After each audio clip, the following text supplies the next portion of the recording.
Situation. A beam 12 meters long is fixed at the ends. It carries a uniformly distributed load of 30 kilonewton per meter throughout its length. To prevent excessive deflection, a support is added at the midspan. The result is a two-span beam fixed at the ends and simply supported at the center. So you are asked for the reaction at the center support, determine the shear at the end B of beam AB, um, and determine the maximum positive moment. Ayan, so pinapahanap, no? So anyway, drawing muna natin. Sabi niya, yung beam daw fix. So bali ganito.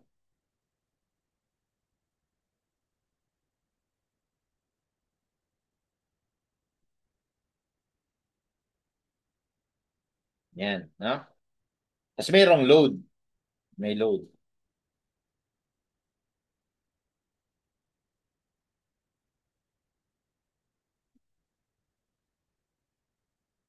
Here, W na. Okay? Tapos sabihin natin na yung span nito is L. Okay? Kaso sa mid-span, naglagay ng additional support. Ayan. So, L over 2, L over 2. So, naglagay ng additional support. Okay, ganyan. So, ganyan yung nangyari. Okay, sa mga tanong, ano yung reaction, ano yung shear. So, of course, kailangan natin i-solve itong structure na to, no? And as you can see, itong structure na to, kung titignan natin maigi, this is going to be indeterminate, di ba?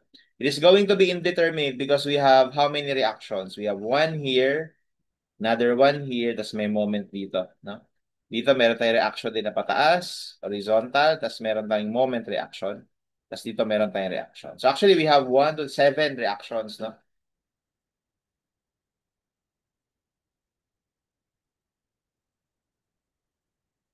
Okay? So yun yung unknowns, no? And because ang equilibrium equations natin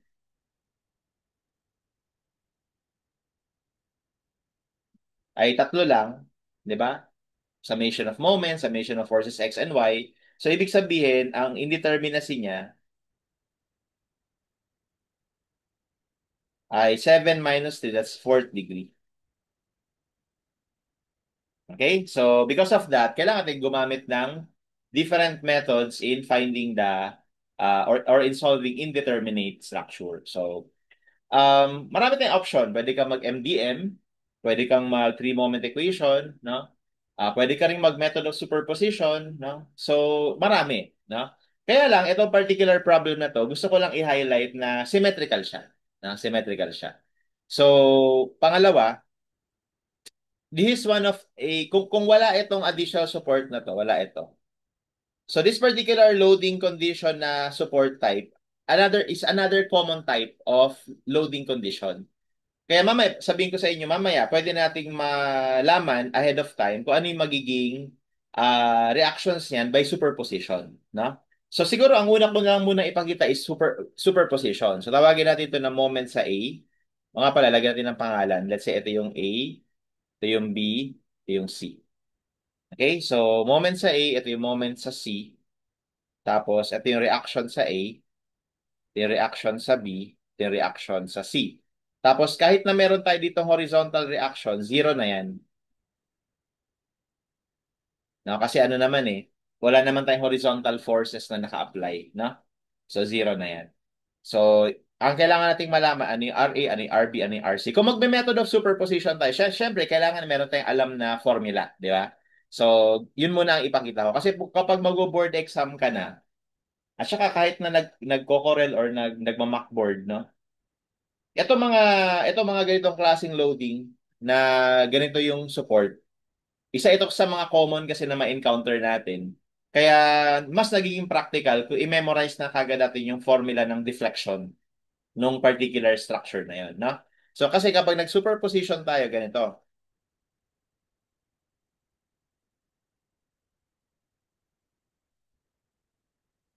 Hindi ba ito,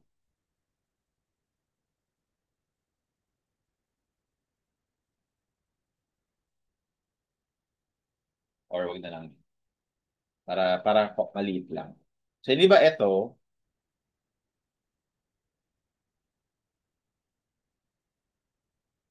ay equal lang dito. Tanggalin natin yung middle support, no? So, may load dito, di ba?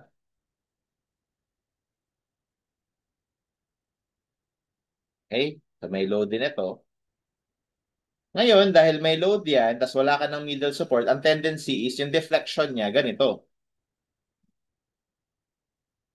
Yan, exaggerated lang yan, no? So, meron ka dito deflection, delta 1. Okay? Plus, equal lang din yan kapag binalik na natin yung support. Kapag binalik na natin yung support, mayroon ka na ditong reaction or meron ka na ditong upward force, no? And yun mismo yung magiging reaction sa B. Okay? Tapos ide-deflect niya itong beam na to ng paganyan. Okay? So ngayon, meron kang deflection dito, tawagin din deflection 2. In the original beam, ang deflection niya, ganito talaga. Ganyan, no? So ibig sabihin, dito sa particular position na to, ang deflection natin ay 0. Alright? So ngayon, ang tanong, kapag in-equate mo na yung mga deflections, ang mangyayari lang dyan, ito ay 0 equal sa deflection 1 na pababa, kaya negative, plus deflection 2 na pataas. Ganyan. So, ang tanong ngayon, ano ba yung formula ng deflection kapag ka fix-fix, fix-fix, tapos merong uniform load? Okay? Ano ba ang formula nun? So, i-introduce natin, ano? So, dito, ang formula ng delta 1, fix-fix na may uniform load sa buong beam, no? Pwedeng, kaya siya madaling tandaan kasi kung kabisado mo na kung ano yung deflection ng uniformly distributed load sa simply supported beam, which is ano yun, 5 over 384, di ba? 5 over 384 WL to the fourth, di ba? So kapag ka fix-fix, ang mangyayari lang, yung formula, tanggalin mo lang yung 5, gawin mo lang na 1 yun. Kaya ang magiging formula dyan ay WL to the fourth over 384 EI. Kaya siya madaling tandaan. Kung kabisado mo naman yung sa simply supported beam. Di ba sa simply supported beam may 5? May 5 dito. Di ba? Sa fix-fix, wala. Okay? Kasi mas maliit yung deflection yan eh. Kumbaga, ang iniisip ko dyan para ma-memorize ko, dun sa simple beam, ang support ko kasi hindi fix. Ano siya, hinge and roller. Kaya ang tendency nung beam ko, pag nag-deflect yun, ganito, gaganyan. Hindi siya parang magta-tangent. Okay, so ganito yung deflection. So, mas malaki yung deflection nung sa simple beam. And apparently, yung deflection sa simple beam, kapag kinumpara mo sa fix-fix na beam, ay 5 times na mas malaki. At yun yung 5 na nandito. Okay, kapag ka naalala mo yun, madali mo na itong mamemorize din, di ba? Okay, parang kumbaga, parang connected siya dun eh, no? So, yun yung kailangan mong maalala. Pangalawa, para naman sa deflection due to a concentrated load at the midspan, ito, may concentrated load sa midspan, no? Ito naman, ang madali lang dito tandaan, basta alam mo na to. Tandaan mo na palagi na yung deflection dito is doble ng deflection nito. No, doble times 2 kasi concentrated load eh. Ito uniform to eh. Ibig sabihin ano pa eh, hindi pa siya naka-concentrate sa gitna, di ba? Kaya yung deflection nito mas mababa compared sa deflection to concentrated, no? Technically. Kaya dahil doon, kapag dinoble mo to, yung 1 over 384, pag dinoble mo, 1 over 192. So, yun lang yun. So, PL cube over 192 EI. Okay? So, yan. No? So, bali ito yung pin natin, ha? Okay? So, kapag alam mo na yan, edi madali mo na malalaman yung reaction. So, 0 is equal to negative WL to the fourth over 384 EI plus RB L cube over 192 EI. Okay? So, transpose na natin sa kabila yung isa. So, RB L cube over 192 EI is equal to WL to the fourth, positive na, 384 EI. So, syempre, magka-cancel itong EI. Cancel itong L cube. So, L na lang. Tapos, pag in-cross multiply natin to doon, magiging 192 over 384, no? Which is 1/2. So, 1/2. So, therefore, yung reaction natin sa B is always WL over 2. Okay? So, WL over 2 lang pala to. Diba? Okay?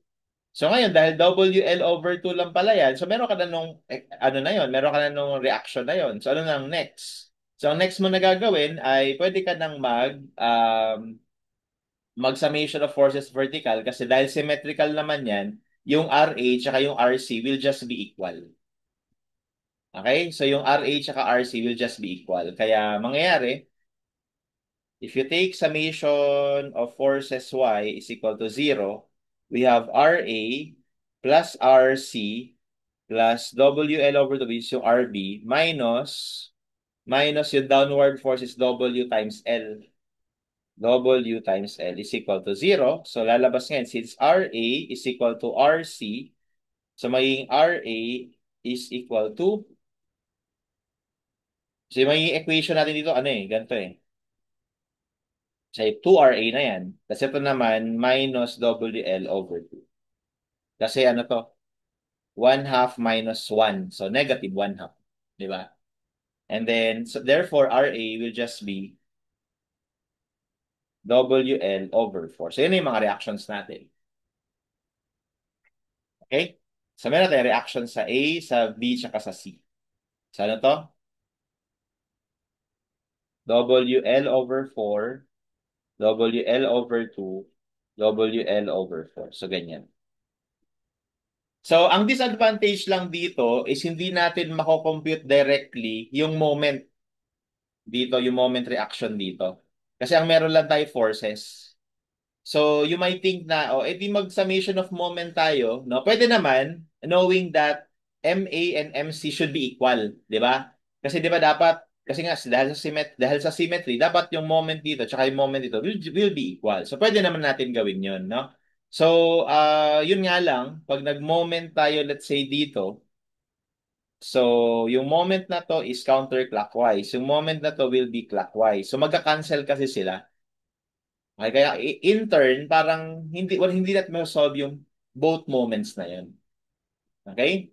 So, um, with that said, no, so hindi talaga totally enough itong superposition method to completely solve this entire beam. No?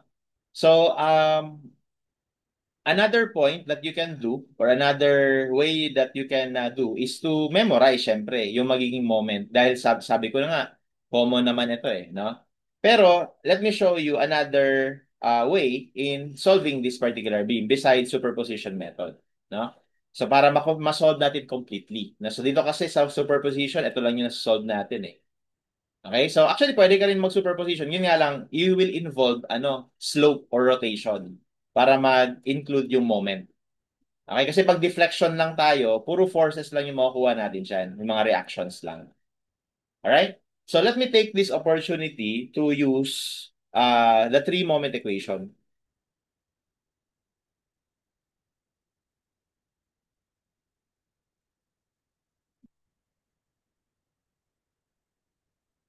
Okay? So three-moment equation is ganito. Let's say meron tayong beam.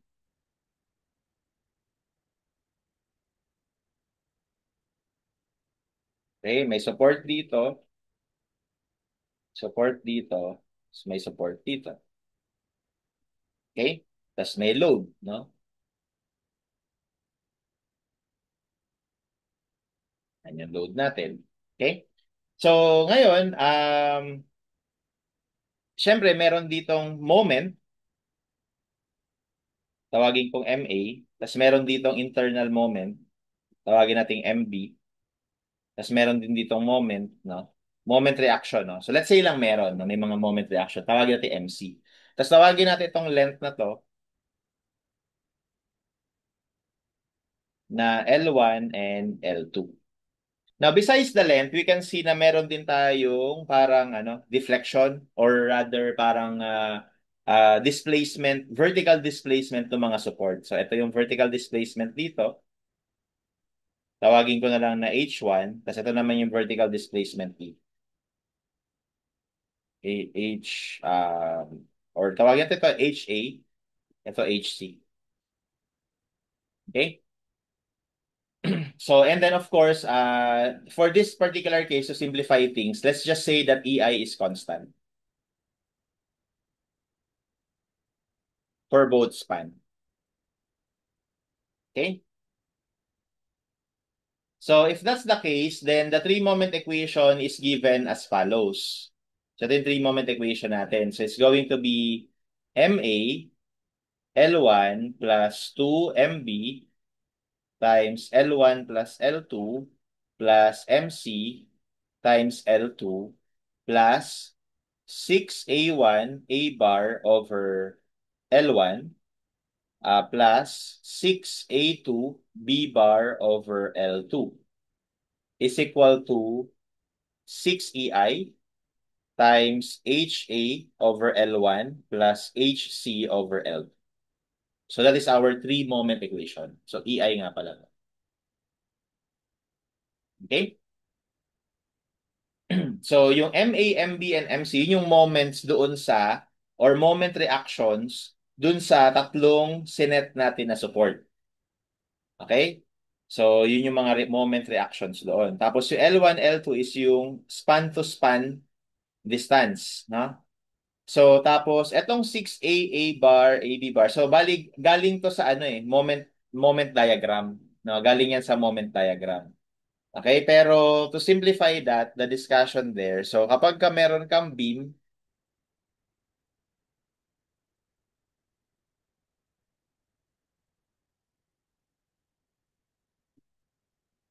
no, so meron kang load na P at a distance A from the left, no, tas a distance B from the right. So as mentioned, itong 6A1 A bar over L1 has already been derived to be PA L squared minus A squared over L. Okay? Tapos yung 6AB bar over L2 is just PB. PB L squared minus B squared over L. Okay? So, again, kapag uniform load, derivable naman galing dito by integration, na kapag uniform load yan,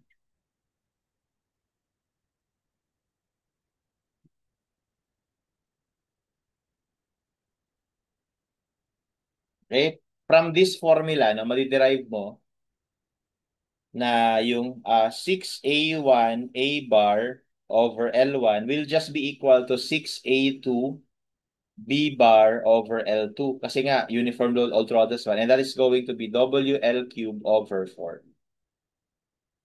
Okay? So that's the three-moment equation. All right? So now, for this particular case, ang tatandaan natin guys, every time na gagawa tayo ng three-moment equation, we need two spans. No? We need two spans. So kung more than two span, kumuha ka lang ng dalawang span. Yun lang yun. And then you can create the three-moment equation from there. So for our case here,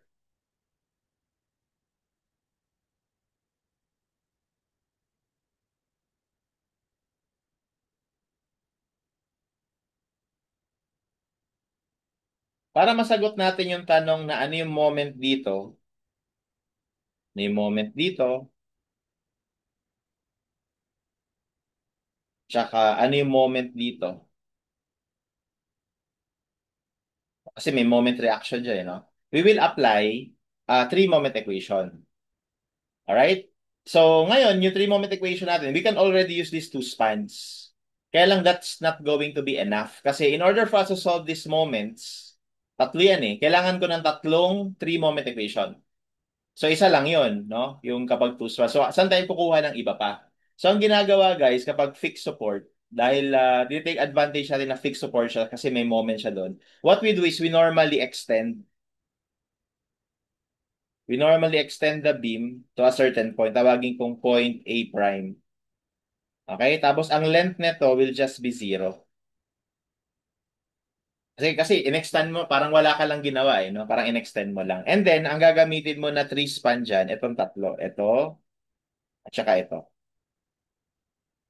Okay? So, ang gagamitin natin ngayon yung 3-moment equation. Bali, ito yung moment mo sa left, ito yung moment mo sa middle, ito yung moment mo sa right. Kasi ganito yan eh. Bali, para magamit itong 3-moment equation, meron kang moment sa left, meron kang moment sa middle, tapos meron kang moment sa right. Yun yung pattern, no? So ngayon, kung ito nga yung 2 span ko, ito yung moment ko sa left, which is just 0. Diba, yung moment dyan, tawagin natin na moment A prime, will just be 0 kasi in-extend mo, wala namang support dun eh. So wala dapat moment dun, no? So 0 lang. Kaya mangyayari ganito. Yung moment natin sa left, 0. Times yung L natin sa left, 0 din. Plus 2 sa middle na to. Yung middle moment natin is MA. Tapos yung length natin dito is L1, which is yung nasa left, plus L2, which is L over 2. Okay? Ito yung L1, ito yung L2.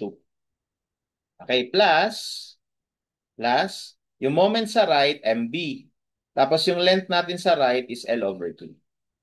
And then yung 6A A bar over L1 natin sa left ay 0 kasi wala naman tong loading eh. Diba? In-extend mo lang kasi yan eh, so walang load yan. So ang merong load ito nasa right. So ang magiging formula niyan, we will follow this kasi uniform load lang naman. So that's gonna give us W. Ingat lang, yung L dito pertains sa length nito ha, nung span. So, ang length ng span natin dito ay L over 2. So, L over 2 cube over 4. Okay? Equal. So, di ba meron tayo ditong 6 EI, HA over L1 plus HC over. So, ano ba to HA? So, di ba yun yung vertical displacement nung dalawang support. So, ngayon, dahil straight lang naman yung dalawang support natin, ayan, straight lang naman. So, yung HA mo, 0. Pati yung HC mo, 0 din. So, 0 lang to nasa right side. Okay, and to simplify this, we will have MA L plus MB L over 2 is equal to, transpose ko doon sa kabila, magiging negative, bali, meron kasi doon 1/2 cube over 4. So that's gonna give us negative 1 over 32. Ayan. And this will serve as our equation 1. Although we can further simplify this, so we can cancel out yung L, divide natin ng L, so magiging L squared na lang to. Kaya pwede na MA plus MB over 2 is equal to negative WL squared over 32. And let's call this equation 1. Currently, wala pa tayong mag-solve. So, kailangan ko pa ng another 2 equations. So, ngayon, balik tayo sa beam natin. Ang gamitin naman natin na 2 span, ito naman. Bali, ito naman. At saka ito. So, kung yan yung 2 span natin, ito yung left na moment. Ito yung middle na moment. Ito yung right na moment. Okay? So, we have left na moment, MA. Ang span sa left, L over 2, plus 2. Ang moment sa middle, MB. Ang span sa left ay L over 2. Ang span sa right ay L over 2 din. Plus, ito yung moment sa right. Ang span ay L over 2. Plus. So, ngayon, sa left, meron tayong W. So, meron tayo nito sa left. Tapos sa right, meron din tayong same na ganyan. So, ibig sabihin, ito rin yun, times 2 nga lang.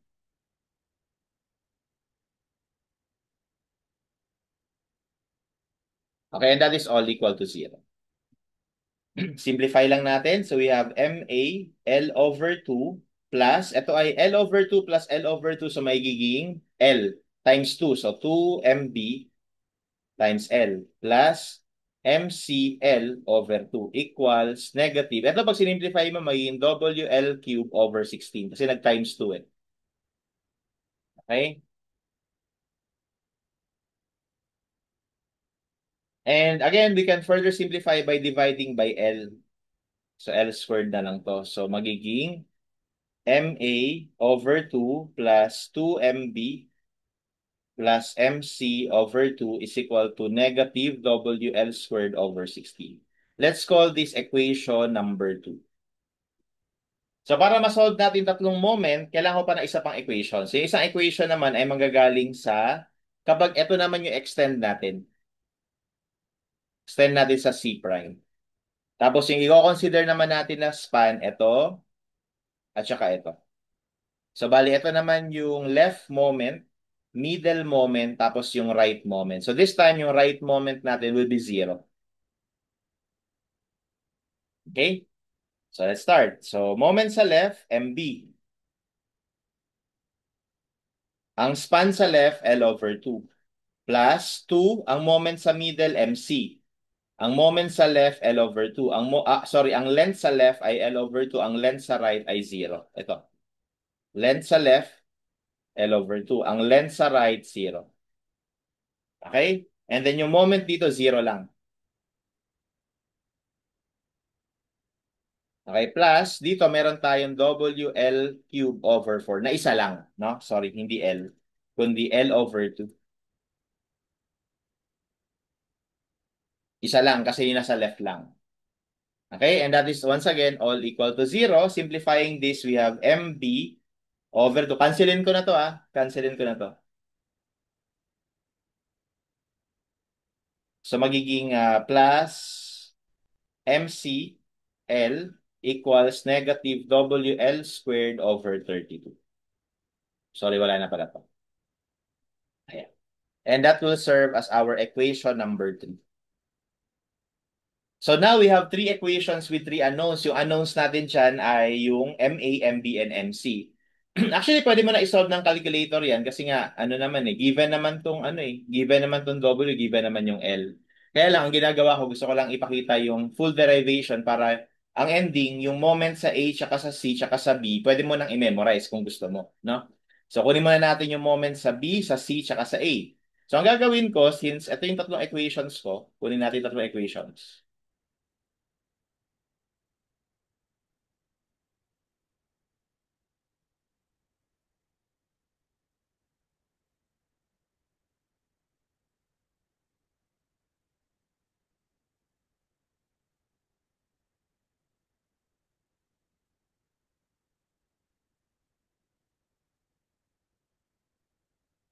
Ayan.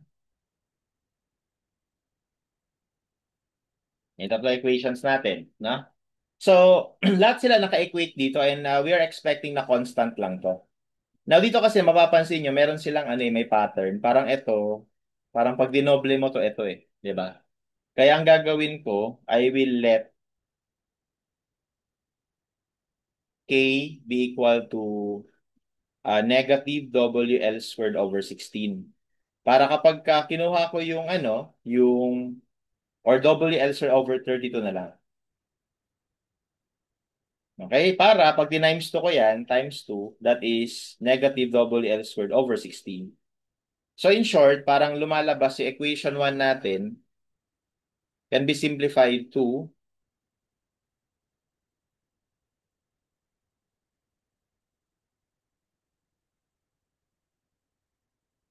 equation 1 natin can be simplified to MA plus MB over 2 equals K. Tapos yung second equation natin will be MA over 2 plus 2MB plus MC over 2 is equal to 2K. Tapos yung equation 3 natin is MB over 2 plus MC equals K. Ganyan.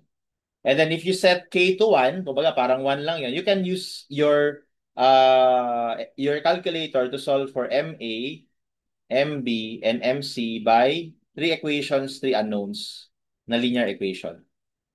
Mode equation, 2. Tapos MA mo gawin kong yung una, so 1. Ito 1/2. MC 0. Tapos yung K gawin lang muna natin na 1. Ayan. Tapos yung MA natin dito 1/2. Tapos 2 yung MB. Tapos 1/2 yung MC.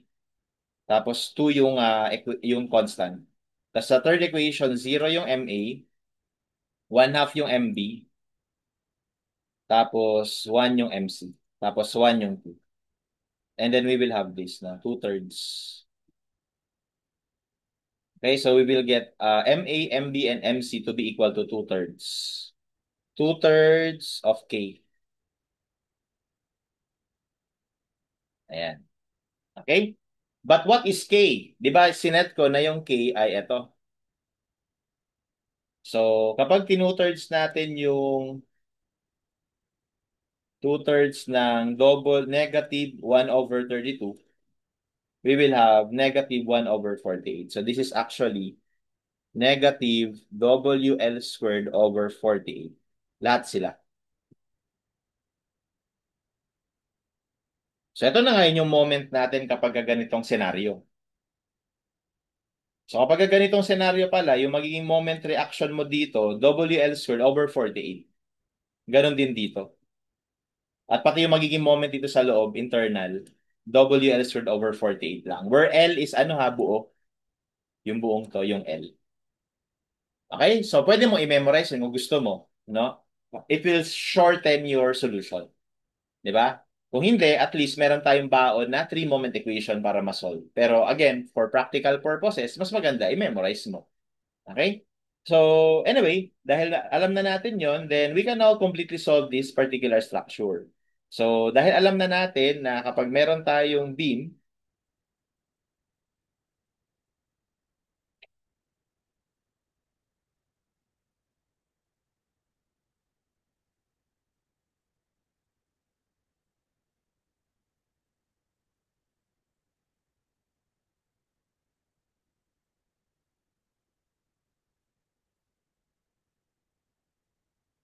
kung meron tayong beam na ganito ang itsura, therefore, yung mga reactions nakuha na natin, WL over 4 over 2 over 4. Tapos, ito pala, WL squared over 48.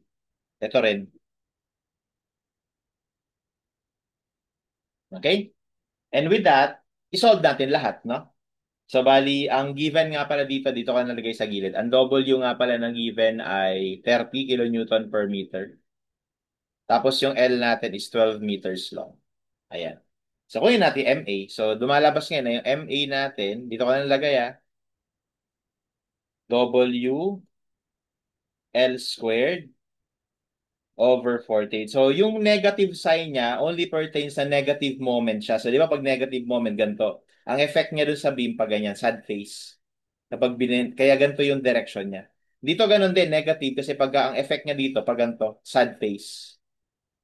Okay? Kaya negative bending yan. So, ang value ay 90 kilonewton meter. So, equal na rin dyan yung MB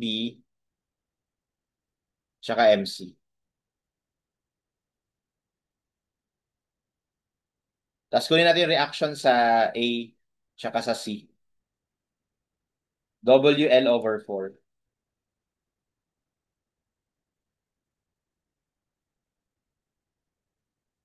So, 90 kilonewton. Tapos yung reaction sa B, 180. Ayan. Okay? So, ngayon pwede mo i-drawing kasi ano ba mga tanong? Ang mga tanong ay what is the reaction at the center support? O may sagot na tayo doon. Ito, 180. Di ba? WL over 2. So, 180. So, pinapahanap yung shear saka positive moment yung tinatanong dito, hindi negative moment. So, drawing na lang natin yung shear diagram. Shear and moment diagram.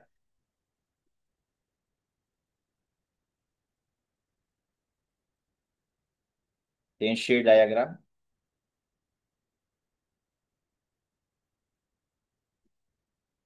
So, aangat ng 90. Di ba kasi 90 to eh. Tapos bababa ng yung uniform load. So, 90, minusan natin ng uniform load na 30 times itong span na to which is half ng 12, so 6. So, that's negative 90. 90. Tapos, aangat ng 180, no? So, magiging positive 90. So, minus ka na naman ng 30 times 6, so magiging negative 90 na naman. Symmetrical naman tayo, tapos magiging 0. And so, ito yung shear diagram natin. Tapos, andito yung point of zero shear. Yan. So, andyan yung maximum bending moment natin. Ito rin point of zero shear. So, nandiyan yung isa pa nating maximum bending moment. Okay, so ngayon, pag dinrawing natin yung moment diagram, kunin muna natin to. Okay? So, again, due to symmetry, kasi di ba para makuha mo to, mag-ratio mo portion ka dito eh. Eh, parehas 90 yan. Eh, di lumalabas. Ito, half na lang. Half na lang nung, ano ba to, 6. So, 3 meters yan. So, 3 meters din to. So, therefore, we can continue on in drawing the moment diagram. Okay, unang-una sa bending moment diagram, meron na tayo ditong moment na 90 kilonewton meter na counterclockwise. So, meron na kagad tayo diyang negative moment na 90. Okay, tapos i-add na lang natin itong area na to. So, we will have negative 90 plus area 1/2 base times height. So, that gives us positive 45. 45 ito. Okay? And then, ima-minus natin itong area na to. So, minus 1/2 times 3 times 90. Okay? And that gives us, again, negative 90. Which confirms na yung moment natin dito sa B, di ba ito yung B? Ang moment natin dyan sa B, ayan o, 90. Okay? And then, continuing, actually, ang mangyari, symmetrical nga eh. So, magiging 45 lang ulit to. Tapos 0. Ito naman, bababa ng 90. Tapos, dahil meron ditong clockwise moment, magpa-plus ka ng 90. So, magiging 0 to. Ayan. So, yun yung moment diagram natin.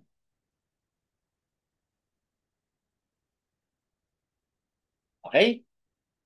And which answers the next question? Ano yung maximum positive moment? Bali, ito yun. Diba? What is the shear at B? Di ba tinatanong niya rin what is the shear at B? So, ito yung sagot natin. Maximum positive moment. What is the shear at NB of beam AB? And that was 90. No? Ito. Bali, ito yun. Okay, kasi itong 90 na to, although pares ng bali, itong 90, sa ano na to eh, sa BC na yan eh. Itong 90, sa right side na yan eh. Okay? And those are our answers. And that's how we solve this problem.